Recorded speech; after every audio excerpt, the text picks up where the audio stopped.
Dale Carnegie की लिखी पुस्तक चिंता छोड़ो सुख से जियो का दूसरा अध्याय हम चालू करने जा रहे हैं, जिसका नाम है चिंताजनक स्थितियों को सुलझाने का जादुई फॉर्मूला। क्या आप चिंताजनक परिस्थितियों से निपटने का अचूक फॉर्मूला जानना चाहते हैं जो तत्काल काम करे?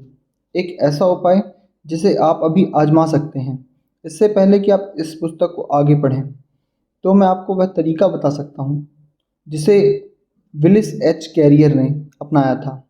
विलिस एक प्रतिभाशाली इंजीनियर हैं जिन्होंने एयर कंडीशनिंग उद्योग शुरू किया था और जो साइरेकस न्यूयॉर्क में विश्व प्रसिद्ध कैरियर कॉरपोरेशन के प्रमुख रह चुके हैं। चिंता की समस्याओं को सुलझाने के लिए इतनी बढ़िया तकनीक मैंने बहुत कम सुनी है। जब हम एक दिन इकट्ठे न्यूयॉर्क में इंजीनियर्स क्लब में लंच कर रहे थे, तब मिस्टर कैरियर ने व्यक्तिगत रूप से मुझे यह बताई।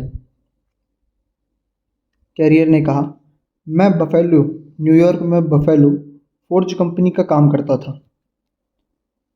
मुझे क्रिस्टल सिटी, मसूरी में पिट्सबर्ग प्लेट ग्लास कंपनी के लाखों डॉलर के कारखाने में गैस साफ करने की मशीन लगाने का काम सौंपा गया था। मशीन को लगाने का उद्देश्य था गैसों से अशुद्धियां हटाना, ताकि जलते समय इंजनों को नुकसान न पहुंचे। गैस साफ करने का यह तरीका नया था। इससे पहले सिर्फ एक ही बार इसका प्रयोग किया गया था, और वह भी अलग परिस्थितियों में। क्रिस्टल सिटी, मसूरी में मेरे काम के दौरान अप्रत्याशित कठिनाइयाँ आईं। हालांकि मशीन काम कर रही थी, पर उस तरह नहीं जिस तरह की गारंटी हमने दी थी। मैं अपनी असफलता से स्तब्ध था। ऐसा लग रहा था जैसे किसी ने मेरे सिर पर हथौड़ा मार दिया हो। मेरे पेट में मरोड़ें उठने लगीं। कुछ समय तक तो मैं इतना चिंतित रहा कि नींद उड़ गई। आखिरकार मुझे यह सीधी सी बात समझ में नहीं आ रही थी कि चिंता करने से मुझे कोई फ़ायदा है या नहीं। समझ आया कि चिंता करने से मुझे कोई फ़ायदा नहीं हो रहा है, इसलिए मैंने बिना चिंता किए समस्या का हल ढूंढने का रास्ता सोचा। यह बहुत बढ़िया रास्ता था। मैं इस चिंता विरोधी तकनीक का प्रयोग पिछले 30 साल से कर रहा हूँ।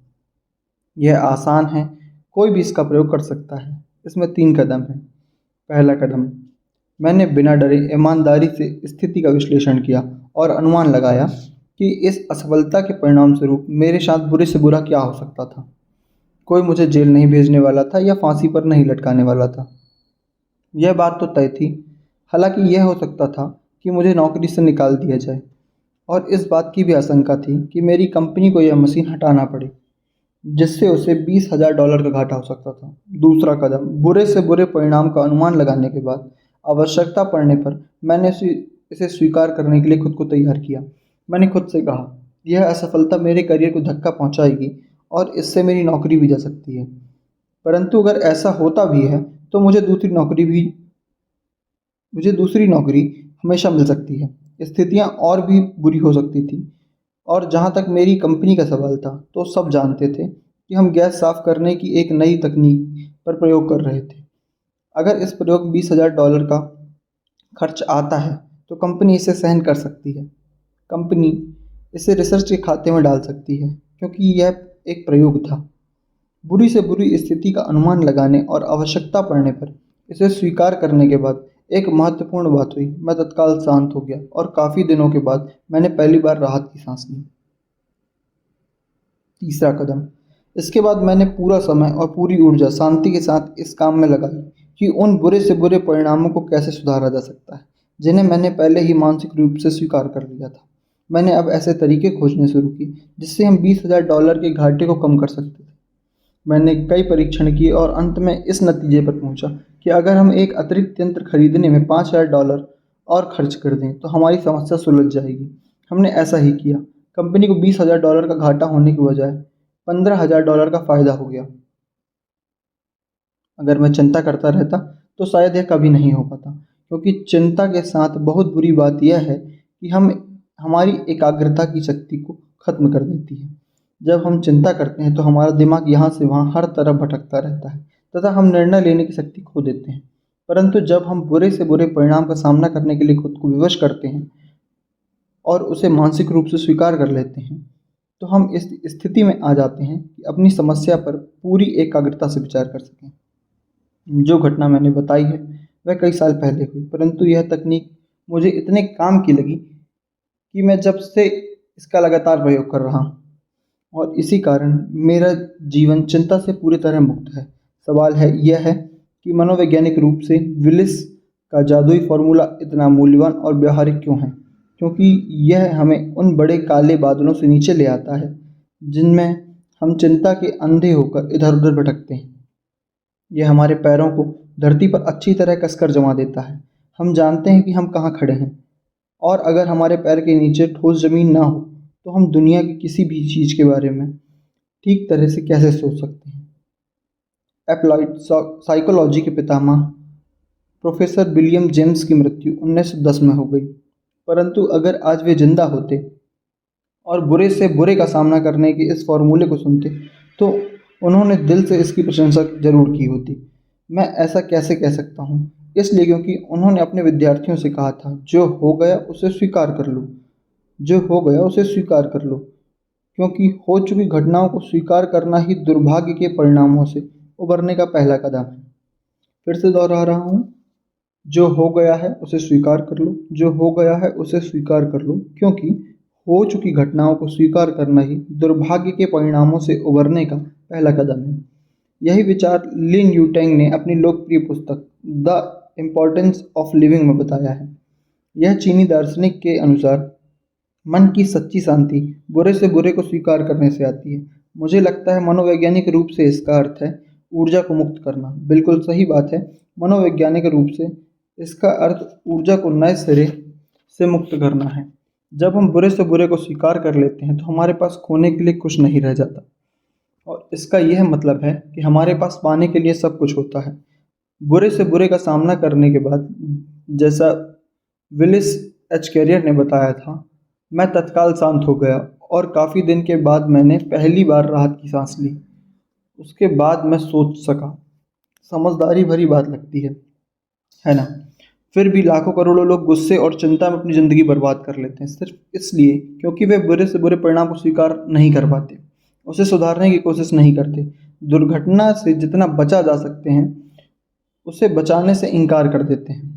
अपने भाग्य को नए सिरे से बनाने की कोशिश करने की बजाय वे अनुभव के साथ हिंसक युद्ध करने लगते हैं जो कटु होता है और अंत में वे निरंतर चिंता करने की उस बीमारी का शिकार हो जाते हैं जिसे मेलेनकोलिया कहते हैं।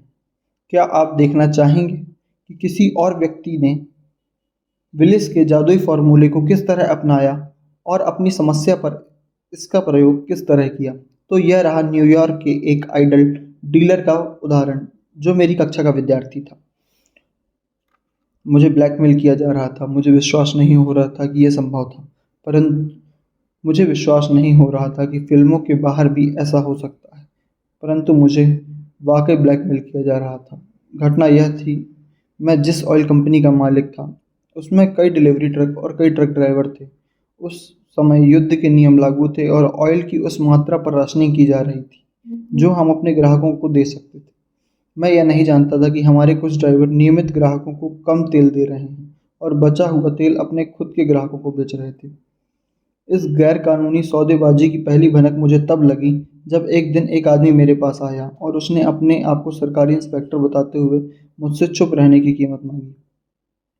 हमारे ड्राइवर जो कर रहे थे उसके पास उनकी धोखेबाजी का सबूत था और उसने मुझे धमकी दी कि अगर मैंने पैसे नहीं दिए तो वह डिस्ट्रिक्ट अटॉर्नी के ऑफिस में मेरे खिलाफ शिकायत करके यह सबूत उन्हें दे देगा। जाहिर है मैं जानता था कि मुझे कम से कम व्यक्तिगत रूप से डरने की कोई ज़रूरत नहीं थी, परंतु मैं यह भी जानता था कि कानून के मुताबिक कोई भी कंपनी अपने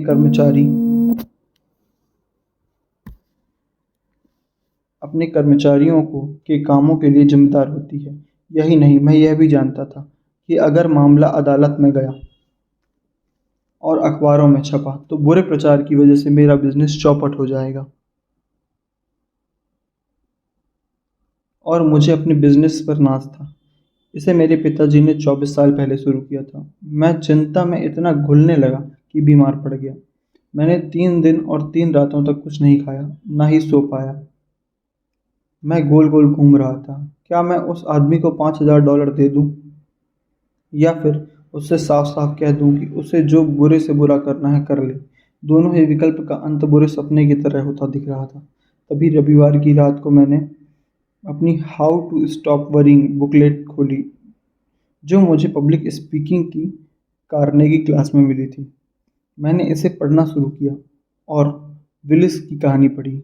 इसमें लिखा था, बुरे से बुरे का अनुमान लगाओ। इसलिए मैंने खुद से पूछा, अगर मैं पैसे ना दूं तो ब्लैकमेलर डिस्ट्रिक्ट अटॉर्नी के पास चला जाएगा, तो मेरे साथ बुरे से बुरा क्या हो सकता है? इसका जवाब था, मेरा बिजनेस चौपट हो सकता था। मेरे साथ इससे बुरा कुछ नहीं हो सकता, मुझे जेल नहीं हो सकती। मेरे साथ बुरे से बुरा यह हो सकता है कि बुरे प्रचार के कारण मैं तहस नहस हो जाऊं। फिर मैंने खुद से कहा, अच्छा चलो मान लो बिजनेस चौपट हो गया, मैं इसे मानसिक रूप से स्वीकार कर लेता हूँ। इसके बाद क्या होगा? अगर मेरा बिजनेस चौपट हो जाता है तो मुझे शायद कोई नौकरी ढूंढनी पड़ेगी। इसमें मुझे कोई दिक्कत नहीं होगी, मुझे ऑयल के बारे में काफ़ी ज्ञान है, बहुत सी कंपनियां मुझे खुशी खुशी नौकरी दे देंगी। यह सोचने के बाद मैंने राहत की सांस ली। 3 दिन और 3 रातों के घुमड़ रहे तनाव के बादल अब छटने लगे हैं। मेरी भावनाएं शांत हो गई और मुझे यह देखकर आश्चर्य हुआ कि मेरी सोचने की शक्ति वापस आ गई। अब मैं इतनी स्पष्टता से सोच रहा था कि तीसरे कदम पर आ गया। बुरे से बुरे को सुधारने की कोशिश करने लगा। जब मैंने समाधान के बारे में सोचा तो मेरे सामने एक बिल्कुल ही नया विचार आया। अगर मैं अपने वकील को सारी स्थिति बता दूं तो शायद वह इससे बाहर निकालने का कोई रास्ता निकाले, जिसके बारे में मैंने ना सोचा हो। मैं जानता हूँ कि यह मूर्खतापूर्ण था कि यह बात मेरे दिमाग में पहले क्यों नहीं आई थी, परंतु जाहिर है उस समय मैं सोच नहीं रहा था, मैं सिर्फ चिंता कर रहा था। मैंने तत्काल मन बना लिया कि सुबह सबसे पहले जाकर अपने वकील से मिलूंगा, और फिर मैं बिस्तर पर लेट गया, घोड़े बेचकर सो गया। इसका अंत किस तरह हुआ? अगली सुबह वकील ने मुझसे कहा कि मैं डिस्ट्रिक्ट अटॉर्नी से जाकर मिलूं और उन्हें सच्चाई बता दूं। मैंने बिल्कुल वही किया। मैंने उन्हें पूरी कहानी सुनाई और मुझे आश्चर्य हुआ जब डिस्ट्रिक्ट अटॉर्नी ने बताया कि वे यह ब्लैकमेलिंग का गोरख धंधा कई महीनों से चल रहा है, और जो आदमी सरकारी इंस्पेक्टर होने का दावा कर रहा है वह दरअसल एक अपराधी था जिसकी पुलिस को काफ़ी दिनों से तलाश थी। आप समझ सकते हैं यह सुनकर मुझे कितनी राहत मिली होगी, क्योंकि मैं 3 दिन और 3 रात तक इस उधेड़ बुन में परेशान था कि क्या मुझे उस धोखेबाज बदमाश को $5,000 देना हो चाहिए। इस अनुभव ने मुझे एक महत्वपूर्ण सबक सिखा दिया। अब जब भी मेरे सामने कोई चुनौतीपूर्ण समस्या आती है जिसके कारण मैं चिंता में पड़ जाता हूँ, तो मैं इस समस्या पर विलिश का फॉर्मूला आजमाता हूँ। अगर आपको लगता है कि विलिस के पास समस्याएं थीं तो सुनिए, आपने अभी तो कुछ सुना ही नहीं है। यह रही विंचेस्टर मैसाचुसेट्स के अर्ल पी हैनी की कहानी। यहाँ उनकी कहानी उसी रूप में दी गई है जिस रूप में उन्होंने मुझे 17 नवंबर 1948 को बोस्टन के स्टेटलर होटल में सुनाई थी। 20 दशक के मैं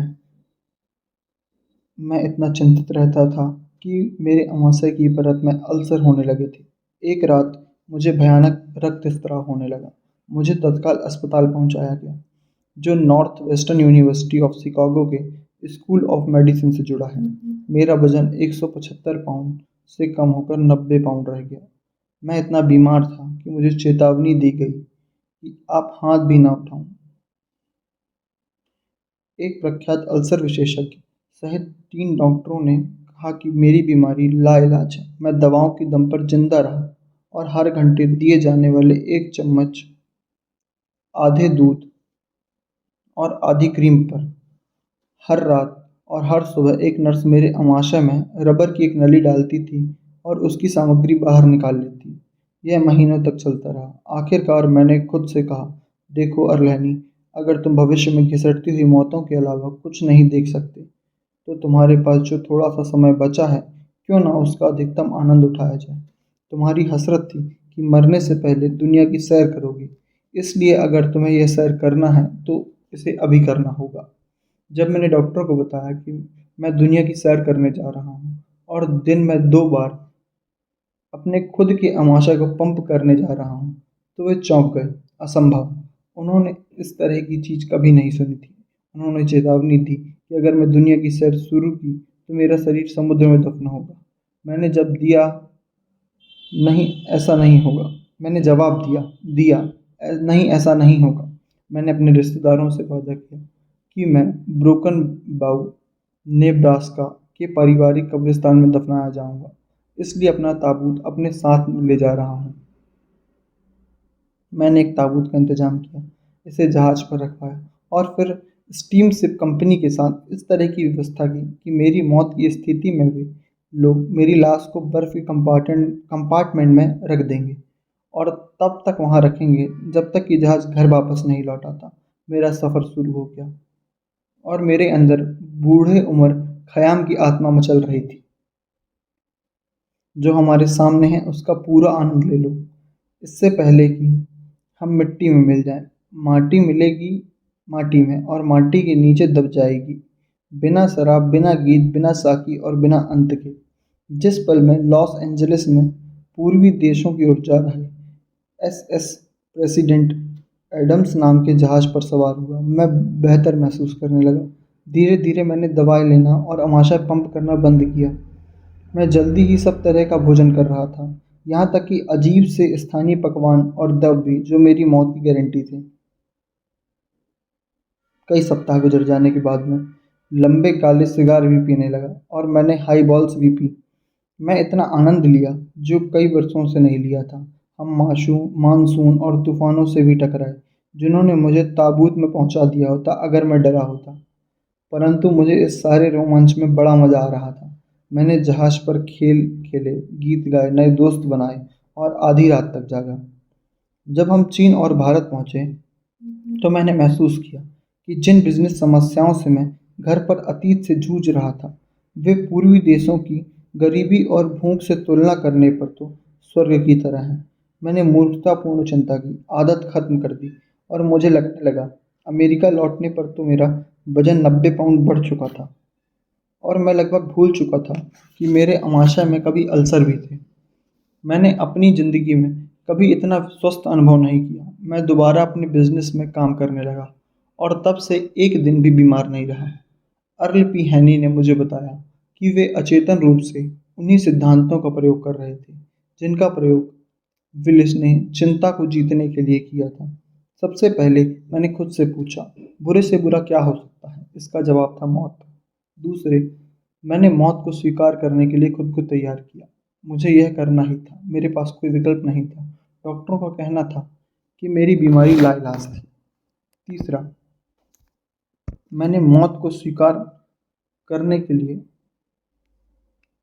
तीसरा, मैंने स्थिति को सुधारने की कोशिश की और जितना थोड़ा समय मेरे पास बचा था, उसमें अधिकतम आनंद लेने की कोशिश की।